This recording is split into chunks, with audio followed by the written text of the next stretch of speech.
Hello, everyone, and welcome back to another reading. I am so excited you could join me. You might notice I sounded a little different. That is because I shouted my voice away over the weekend at a CrossFit competition. I was not competing, I was a judge. If you're into CrossFit or anything like that, definitely check out Fittest to the Coast on social media. It's an amazing competition in South Carolina, and I had such a great time there helping out with it. But in the process, I did lose my voice pretty badly, and I forgot to record an additional episode before the weekend. So I'm recording this while my voice is still not quite to where it was. So thank you for bearing with me. First off, as always, huge shout out to my patrons. You guys are amazing. I've actually been able to buy an upgrade for my audio editing software that I mostly use for the parodies now, as well as various bits and bobs of equipment that make recording these so much easier. So thank you so much to you guys. You guys make this so much easier. If you would like to join them, there are links to my Patreon in the description, as well as other ways to support the channel. Like, share, subscribe if you are enjoying the readings. I might have a channel update coming up in the near future, depending on how some things shape up. I will also be moving in about a month, so this space, you're only going to see this space for probably a few more episodes, and then after that, it's going to change. But thank you so much to everyone who has subscribed. I'm almost at 1,000 subscribers right now, which kind of blows me away. I think at 1,000, maybe I'll do a full leg reveal, because my legs aren't visible they're in some of the older readings, but most of you guys probably have never seen my legs. We'll see. Get me to 1,000 subscribers and we'll find out. But without any more talking about dumb nonsense, let's jump back in to The Legend of Luke by Brian Jacques, Chapter 14. Trimp walked ahead of the main party with Murpho and a party of admirers, all of whom, it seemed, wanted to hold her paw lest she slip. They were deep among the dunes when Murpho stopped and tapped the side of his nose. "Well, missy, what do you think of our roundhouse?" Trimp looked around. All she could see was sand and dunes. "Where? I can't see any roundhouse." The hedgehogs danced with glee, highly amused. "Can you not see it at all, pretty one? Ah, sure, maybe she's got her eyes shut. She's pretty, all right. Pretty short-sighted. Ha, ha!" At that, Trimp lost her patience. "Very funny, I'm sure. Now, would one of you stilt-legged, clay-faced buffoons show me this roundhouse?" Murpho stepped forward to the side of the biggest dune and slid aside a screen of brushwood and dead grass, revealing an opening. Bowing low to Trimp, he bade her enter. "How do you like it, me beauty? This whole big dune is our roundhouse, and none can find it, except the dune hogs." It was an ingenious structure, built from stones, timber, clay, and wattle, completely disguised as one massive sand dune. Inside, it was lit by lanterns and fire glowing beneath a stone oven, with secret air vents to the outside. Every beast sat upon a woven rush mat, and a silence fell as Dune Spike entered and threw up his paws. "Do you know who we are?" Every dune hog held up their paws and answered, "Son of the sand and daughters of the dunes." The chieftain looked around until he had selected a very young beast who was still learning the tribe's rules. A question and answer session started between master and novice. Older dune hogs watched, nodding sagely. "Do we fight our enemies?" "Dune hogs would rather use fright than fight." "How tall is a dune hog?" "As tall as his stilts." "Where do dune hogs live?" "In a roundhouse where no beast knows." "Why don't they know?" "'Cause we cover our tracks." "And when is it your turn to cover tracks?" "Dawn till night, first quarter of the moon." "Right, you did grand, young'un, just grand." "I thank ye, Chief Dune Spike." Food was served amid a babble of chatter. Dune Spike plumped his huge bulk down between Martin and Trimp, knocking Murpho out of the way. "Ah, that's better now. My turn to sit next to the pretty maid." He tweaked Trimp's head spikes before turning to Martin. "These young'uns must learn the rules, you know. Sit ye and welcome our old home. Eat hearty now." The crew of the honeysuckle got into the habit of eating like the dune hogs.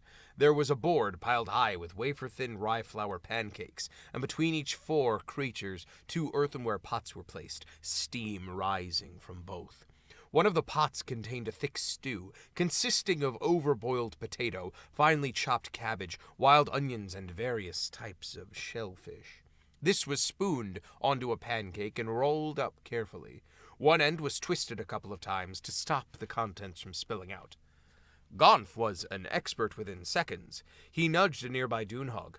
"Good idea, this, mate. Saves a lot of plate washing." "Oh, that it does, sir. 'Tis a grand old idea." Gonf, the perfect mimic, answered him in dune hog idiom.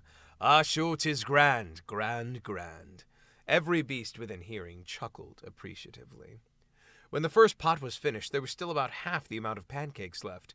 Those they used in like manner with the contents of the second pot, a sweet hot mass of pulped berries and honey, with some strange tangy spice mixed in. Dunespike chomped away blissfully. "Ah, thank ye, Mother Nature, for the good old sweet stuff. 'Twas myself was thinking I'd never taste it again till yourself magicked me rotten tooth away, Martin." For entertainment, the dune hogs laid on an exhibition of spine tussling. A circle was cleared, and 2 contestants tied on pairs of half-sized learning stilts. They stood balancing at the ring's inner edge. Then a few oldsters, acting as referees and judges, shouted, "Hold your circle! No paw touching now! Get set! Tussle!" The pair stumped adroitly around, charging one another. There were 2 fully grown males and had lots of supporters. "Ah, go on there, Doggle, make him eat sand. Get into the great lump, Pakel. Throw him a spike over stilts and let's see the soles of his footpaws. What's the devil now, Doggle? Look out for the sweeps at the stilts. Go on, tussle ye, tussle!" Both hedgehogs circled a while, then met in the middle with a resounding hump of heads. They locked head spikes and began to try and throw each other over. Not being allowed to touch one another with their paws made it very hard. Sweating and grunting, they pushed back and forth, until every now and again trying to sidestep or hop to unbalance the unwary one. "Now, Doggle, give him the old side-head twist! Use the 2 forward butt, Pakel, and you'll tussle him!" In the end, Doggle triumphed. He took the advice, using a combination of the side-head twist and a left stilt sweep. With a roar of surprise, Pakel spun once in the air, stilts flying high to land flat on his back. Cheers rang out from Doggle's supporters as he leaned down and rapped on his head stilts thrice, which is considered a very sporting gesture in spine-tussling circles. Now, the dune hogs were calling for the chief to enter the ring, but he shook his head, smiling. Murpho yelled across at him, "Go on, Dash, show him how a real champion tussles, or is your belly getting too grand?" This aroused cheers and laughter. Still smiling, Dunespike plodded down to the ring's edge. "Are you fit to be thrown, Doggle?" Doggle performed an agile dance on his stilts. "Aye, Chief, I am that, though I'm thinking 'twill take some og younger and faster than yourself to throw me, old Omadorn." Dunespike raised one eyebrow. There was a menace behind his eyes as he tied on one stilt. "Ah, sure, maybe I am getting old in seasons, but let's see if we can make you kiss the sand with your back spikes." A gasp arose from the audience as Dunespike stood erect. "Will you look at that? He's got to tussle with only one stilt. Dougal will make crab meat of the old fool." One of the judges pointed at Dunespike.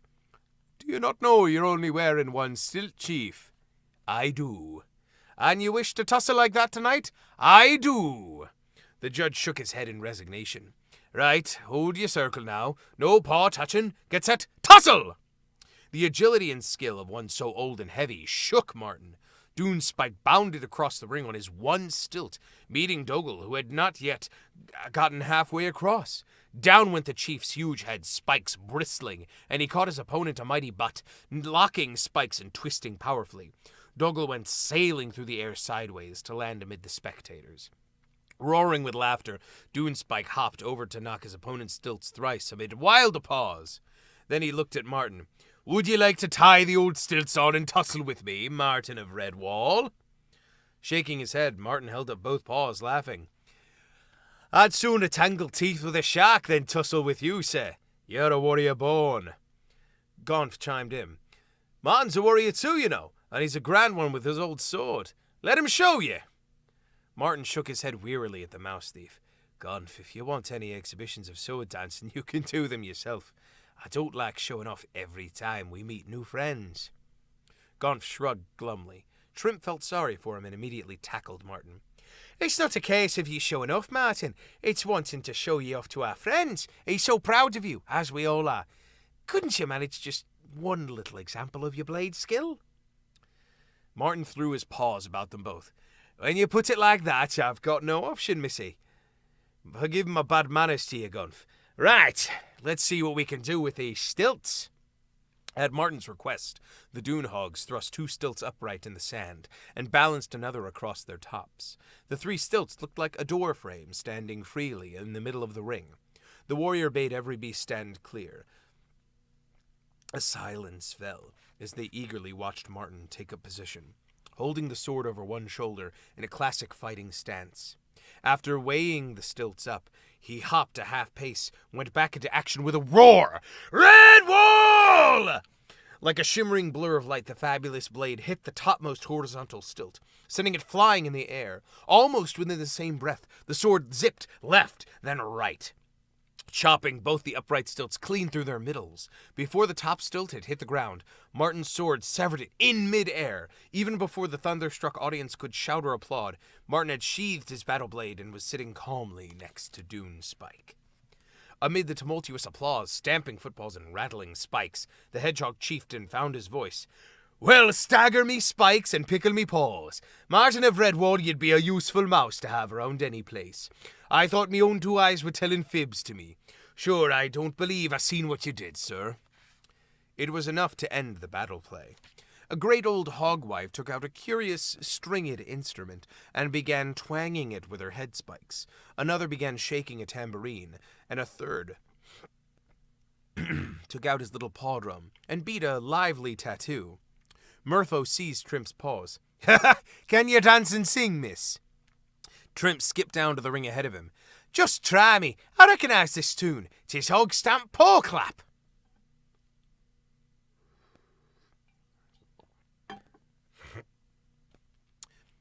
Setting the sand flying, both young creatures went at the dance with a will, putting in all the fancy steps they knew.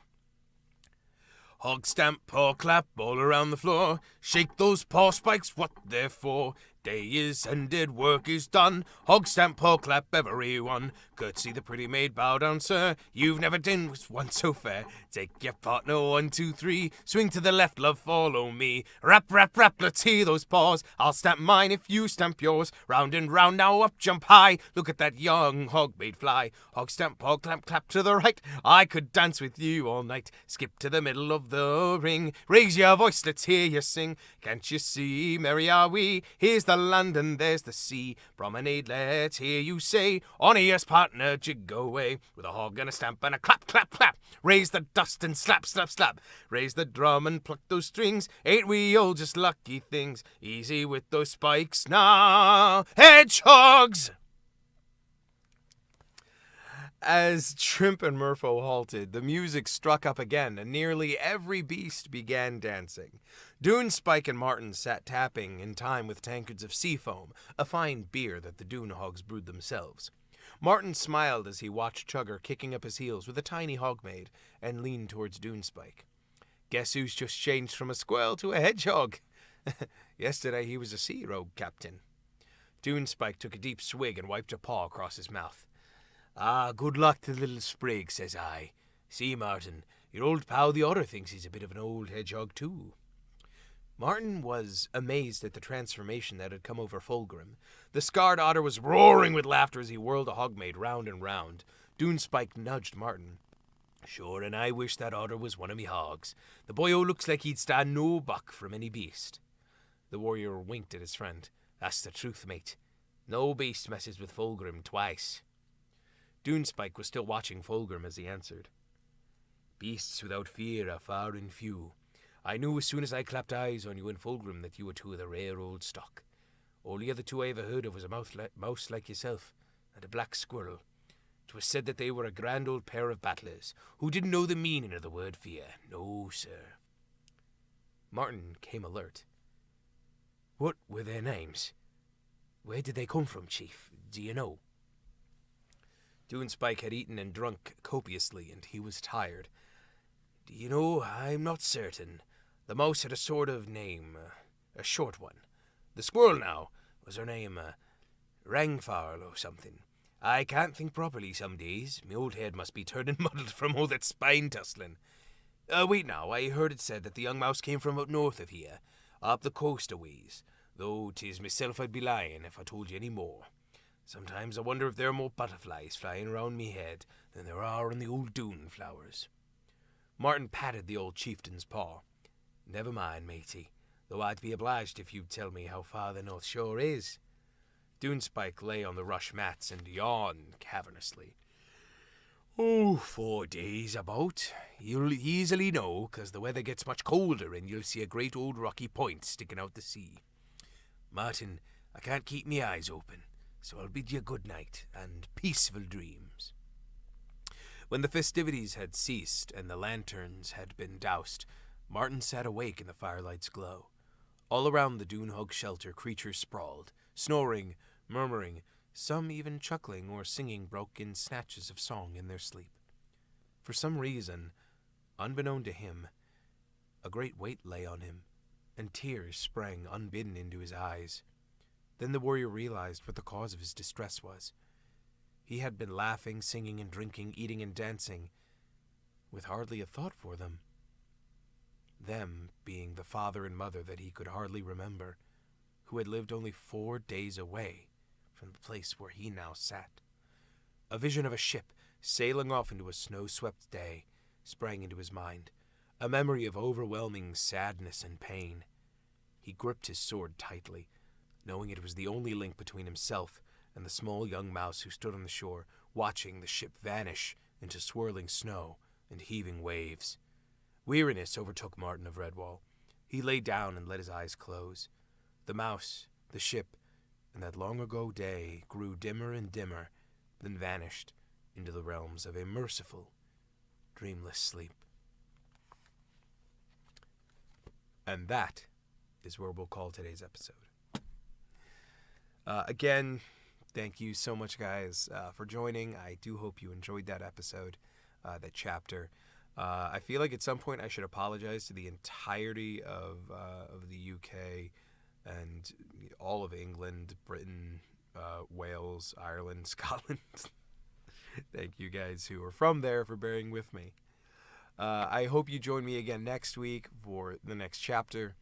We are drawing very close to the end of the first third of the book, at which point I'll probably take a week off before we go into the second third of the book.